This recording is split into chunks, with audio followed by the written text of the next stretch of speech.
Hey folks, Steve here with a special video. Uh, First of all, wishing you a happy 4th of July here in 2019. And I thought, just being in the sort of patriotic mood on such a patriotic day, that I'd do a little bit of a video on a American Revolution game that has probably flown under a lot of folks' radars. Compared to maybe some other games, and I thought I'd talk through it with a little bit of free time I've got before I have some guests coming over and cooking food and all that stuff. So short amount of time, but I thought I'd spend a little bit going over some cool game stuff, right? Now, knowing that it was 4th of July, had I planned better, I might have decided to do a video on some other more well-known games about the American Revolution that folks probably have heard of. So, sure, there are some great games like The Great Battles of the American Revolution. There's a tri-pack available from GMT. There's the old classic Washington's War. That's available also from GMT. Good stuff. Good games. Fun stuff there. And there are, of course, many other classics covering the time period and the conflict. But what I'm showing here on screen is a game that is published by Compass Games. I think it was originally, published as maybe a magazine game or something like that. And that is End of Empire, 1744 to 1782. I'll throw the products page up here so you guys can see. So, published by Compass Games, 99 bucks. End of Empire, 1744 to 1782, and here we go. And so I should probably also point out that the really great place to go, besides the product page for your rules and errata, really should be the Consim World directory for this game, because they've got a lot of additional sort of updated stuff or extra player aids that people have come up with. All the errata and good stuff like that is available here. So Board Game Geek's good too, but I don't think it has all the same files. So if you're interested in playing the game, I do suggest you come out here and take a look, because there's a lot of good stuff available out there. And probably the other thing I should point out is that this game isn't just an American Revolution game. You actually have some smaller conflicts. So King George's War. I think there's another one in the box in the scenarios. Can't remember off the top of my head now. French and Indian War, and then you get American Revolutionary War. And this game represents great value with 15 scenarios spanning these three wars. So there are like the grand campaigns for each of the major wars. There are smaller scenarios, and then there are even post-publication scenarios, additional scenarios that you can play, some of which require you print your own counters, and that's kind of a pain in the butt. But there was an issue of Paper Wars, I think is the Compass Games game magazine, that also included some of those post-publication scenarios and some counters for that. So there's a ton of content for the game itself, honestly, at the end of the day. And it is quite a large game. So I'm doing this in Vassal, mostly because, as you know, as of right now, I'm recording a big, crazy game of the Dark Valley in my game room, and I don't have room to set this up in the game room itself. I do have a physical copy of the game, and I've got like all the post-publication stuff, and I printed my own counters, and I did a bunch of crazy stuff for this game, but I've never shown it on the channel, so this is sort of the introduction to it. So the Vassal module is pretty good. It includes really all the things that you need, I'm pretty sure, to play the game. You don't have the scenario information, like the special rules and whatnot, but the setups are pre-configured in here. So just so you can see, if I were looking at the scenarios in here, there's a whole string of them covering all the different things, all the different wars, the scenario setup. And what I've shown on screen here is just the setup for the American Revolution 1775 start. Thing to point out with this game is that Actually, very similar to a game I covered recently on the channel, The Dark Sands. The game is actually comprised of two map sheets that you lay lengthwise together, not sort of widthwise like a lot of two map games that give you a closer, to a square rectangle. This is a very long rectangle, so to speak. So it's going to take a lot of length on your game table if you're not using the Vassal module. And so just looking at like the game pieces, now the map, I could criticize the map for different things. The terrain, there's varied terrain here, but a lot of it is, I don't know, it's not as aesthetically pleasing as maybe it could have been, but it is functional and it works. But what you're going to end up with are fairly large stacks of units sometimes in this game. So the way they have it here is, you can see there are different regiments here. There are attack values. There are values that are there for. There's sort of line combat. So this is your typical formed lines of soldiers and formations fighting, and then there is sort of wilderness ambush combat.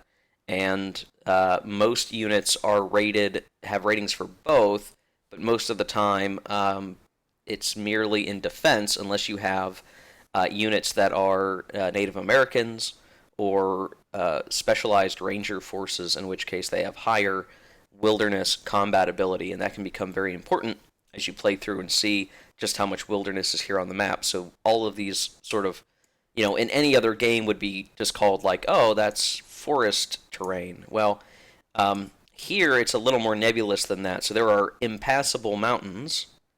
There is wilderness, which is the forest here, and then there are cultivated hexes. So these with the little, they almost look like farm field lines here. And this is showing like these are areas that are cultivated, that are populated with people, the more developed regions. And then once you go into the wilderness, then it is truly wilderness, and you don't get into any more specific terrain like hills and whatnot, because, well, I'm originally from Pennsylvania, and I can tell you Pennsylvania is not flat.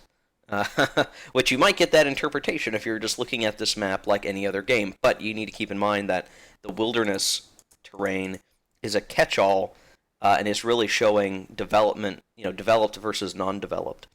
There are other terrain features out here, the rivers, there are roads, you see the dashed line here, different symbols on the map that denote that this may be a entry hex for units via reinforcements or replacements. There are supply hexes. There are Native American villages and outposts and forts and all the kinds of things that you would kind of expect in a game like this. And what's really great is that, obviously you're using, this map for all the different conflicts that you have, but you also have counters that, they're not just arbitrary strength points. They are very specific units. Each unit, each counter is a specific unit. And just to show, if I can get zoomed in as much as possible here, it might be a little hard to see, but fortunately the Vassal module is one step ahead of me here. So, like this unit here that I have my mouse over is the 12th Massachusetts. And if I scroll over to this big old stack, you can see that each counter is distinct. So it's either representing a minor leader and his personal forces like Doolittle and Bridge, Prescott. I think there's some other good examples. Like I think Benedict Arnold is first a minor leader in here with an actual combat unit. But then you have all these, 13th Massachusetts, 9th Massachusetts, 6th Massachusetts, unless that's, yeah, Massachusetts is MA. I know geography in my American history. Gosh darn it. So that's very cool, right? And then you also have, for these other wars, if I go up here, like, here we go, British, French, and Indian War, well, there are specific counters that are for the other wars, like the French and Indian War, and the game differentiates them by having slightly different notations up here in the corners of the counters. So, American Revolution, there are no additional markings. For French and Indian War, there's a darkened corner up here. You can kind of see they're all like that. And then if you're playing, where's it at in here? King George's War. Then you have you have a marking in the upper right, and it's a less filled-in triangle. It's just an outline. And some of the other post-publication scenarios follow a similar format with basically just some minor notations on the counter will tell you what war or scenario they're valid for. Now these counters have things like what turn they come in, what turn might they leave, what hex do they start in, that kind of thing, which is pretty straightforward. They have movement factors, which is the large number. So like 20 movement factors. That seems like quite a lot, but you need to understand that can only get you so far, really, when you look at what is the cost from a hex to a different hex. You have leaders, like here we have Ward 023. That's not terribly good, but if I try to find, where's our boy George? We got our boy George Washington here. He's going to be a little bit different. And so some of these things, just in terms of like, well, what do you care about? Some of these are combat factors, some of these are activations. One of the peculiar things with this game system is that you will be rolling dice to activate stacks. So where maybe in a different game you can always activate every unit, or maybe you spend some resource to activate a leader, here you're randomly rolling, and if the die roll is in the band of possible values for the leader, they can activate and they can move. And so you can sometimes get, I think, in a situation where, due to bad luck, you don't activate the important stack you need to activate. And I think that could be a little frustrating. But the game also plays well solitaire because of that, because you're basically just looking and saying, well, if I activate this stack, this is what I would like to do with them. If I can't activate it, then I guess I just have to deal with that.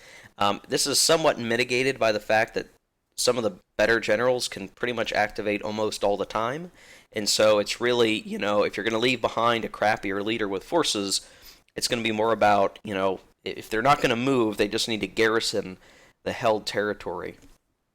Let's see. So you can see here's that ambush table that I was talking about. So what you get into here is, like, here's this Native American unit, and I'll throw it up here just so we can see it all at the same time.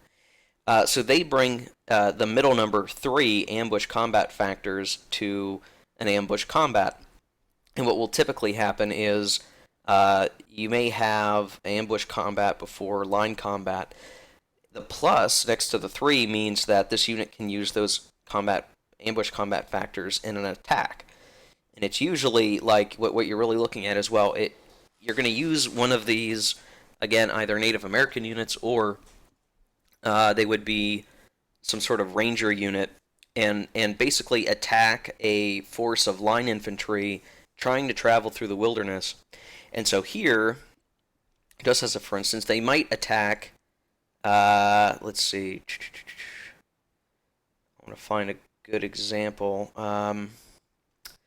Some units have 0 ambush factors, and that becomes even more powerful. But if we ran into a stack of maybe 3 of these units here, so you can see, pick any 3, they're all 4 120s. Well, one, and can only be used in defense, 1 ambush combat factor. So imagine a stack of 3 of these guys. 1, 2, 3. Were sauntering through the wilderness trying to get to 3 Rivers or something, and they were attacked by this unit. It would be 3 ambush factors against 3. That's 1 to 1. We'd roll a die, and if we rolled a 6 as the attacking British with the Native American unit, these guys would take 3 step losses. So we do, you flip them. Boom, so they took 3 step losses, and now they have to, I believe the R is retreat. And so what this means is now there won't be a line combat where then these remaining units would add their factors together, 2, 4, 6, against the line combat factor of this Native American unit, which would only be 1. So you can imagine, 6-to-1 odds. Okay, in line combat, that would probably be pretty bad for this unit. But again, if it gets that R result, then there won't be, and we successfully did sort of a raid surprise attack. Now, if there's one thing that's worth throwing out here for this game that can be a challenge for folks, is that it is fiddly. And I think if I do cover this game more on the channel, it will be within the boundary of the vassal module, because there are just a crap load of counters in this game. Quite a number of counter sheets, and because each unit is specific, that becomes important because they can go specific places. They're going to be they're going to re-enter the game in specific areas. They may be replaced or withdrawn. They may be upgraded to a new counter. All kinds of stuff, and all of that is governed by your turn reinforcement chart, of which I think there's an errated one on the Consum World page. But basically, okay, here's a bunch of turns, right? Well, the American Revolution, the entire war is going to last, the entire scenario would run till the end of turn 41 if you were playing the full campaign. And if you look, and I'll just pop this open here, here's your counter breakdown, right? So at start, we have all of these units. We also have militia units. These are special units that appear in the colony that they're designated for. So, there's Georgia, Pennsylvania, and so on. And you can see they actually have quite high combat factors. Well, these guys can be instantly placed when the British enter that colony, and can be used as either supporting units for an existing stack, or as just pop-up defense against the enemy force that comes in. And obviously some of these are quite powerful, right? Like New Jersey, maybe not very powerful. Pennsylvania, that's pretty powerful. Same thing with Massachusetts, also very powerful, 25 combat factors. The number being in a box means if they were on the attack, I believe it's like halved, or maybe they can't attack at all. But the problem with these militia units are that if they lose a combat, they're not going to take a step loss. They're just going to disintegrate and come back next turn. So they're very situational, very flighty units that come into play. So there's a bunch of these guys that are going to be next to the game map as you play. And then you have your reinforcements. So here on turn 2, we get a whole mess of guys, and they all come in a different place. There's usually some hex code that tells you where they come in at. Then you have, turn 3, 4 through 6 is a fair number. Turn 7 is a whole bunch. 8, 9, 10 11 through 11, 12, blah, blah, blah. You can see, well, there's a whole lot here to deal with. There's a lot of counters. And if there's a point where it's like, oh, I've got to withdraw a unit, which is possible that you may have to do that, you've got to go find where that counter is in your pile of pile of counters in your stacks to do what you need to do. The only real problem with that is if you're playing this physically, you might have a real large stack, and you got to go fiddling your way through it with tweezers and try to find the right counter, and do what you need to do here. So I guess there's that you got to worry about. The vassal module makes it really easy, right? I say, okay, well, it's turn 8. Okay. Oh, here are my turn 8 guys. I will go through and make sure I get them added. Organizational, traditions you're going to want to keep with this game will be, maybe you get baggies and you organize these units like the vassal module and say, well, put all your turn 8 units in a separate baggie, and when it's time, you can bust them out. Because there's, like I said, there's just a lot. There's a lot here, and it can be a little fiddly. But otherwise, it's obviously a very historically minded game. The designer has taken great lengths to get all of these units that were involved in the war represented here. So, when we look at things like, hey, I want to honor the people who fought for America's independence, this game gives that detail, make sure everyone gets their due here, and is represented by a counter. Taking a peek at some of the charts, so we have some charts that govern how Indians are recruited, the Native Americans. There are certain rules around that and what areas you control. Here's your combat charts. Here's that linear combat, right? And it's a little non-linear. You can almost kind of see, like, 4-to-1 odds. If I roll a 5, if I'm the attacker, I'm not gonna take any losses. I might roll a 6 and do more losses to the enemy, but now I take a hit.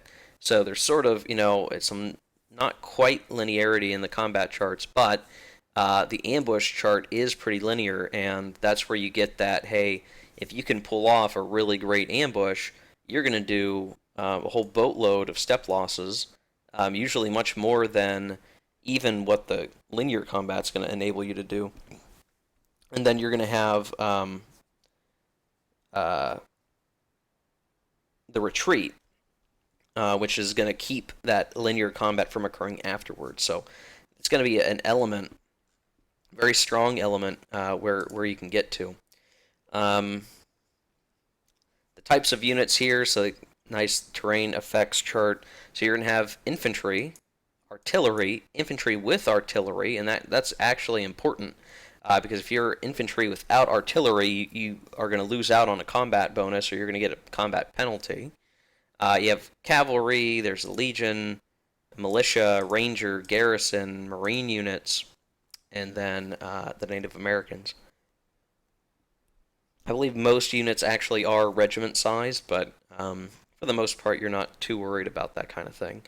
There are some minor political rules tied up in this, so there are rules that govern when the French will enter the game. There are special rules around, if the British have taken too many losses and have to go defend the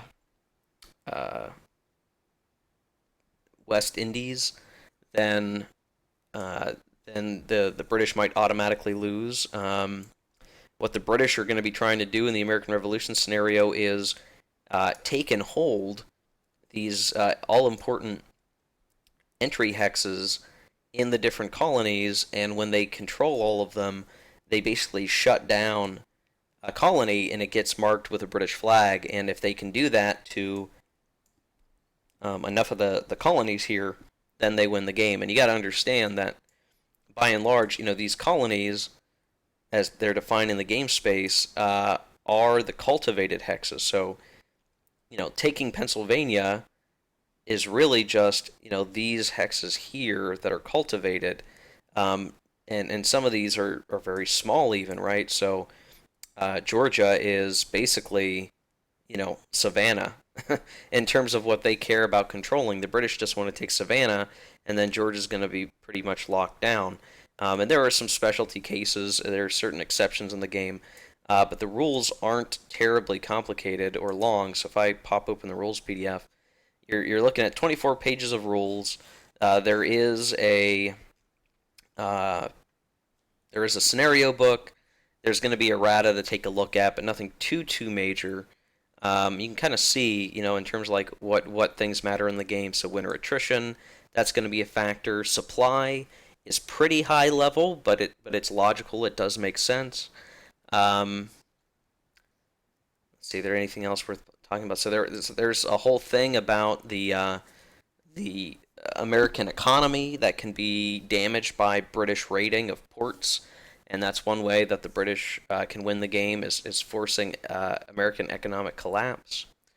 There is some minor fleet battle-related stuff, but it's very simple, so you're not going to get quite the same level of fidelity as even the relatively simple linear combat die rolling. It's pretty simple in that regard. So, if you're really in a naval combat, this game probably won't give you much detail. But yeah, so it's not a terribly complicated game, and what's really great about it is that you just get a lot of value out of the game itself, right? If you like American Revolution, you're going to get plenty of gameplay here. The whole map stretching, the entirety of the American colonies and the wilderness beyond.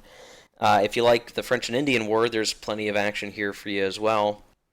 And again, the game system is pretty simple for the most part. It's not a terribly complicated game, but you still care about the types of things that may matter. Like in a French and Indian War scenario, control of these rivers, getting safe paths to traverse the terrain with the wilderness will be important. Getting allied agreements, alliances with the American Indians will be important to play, at least in the French and Indian War scenario. So there's a lot of cool stuff here.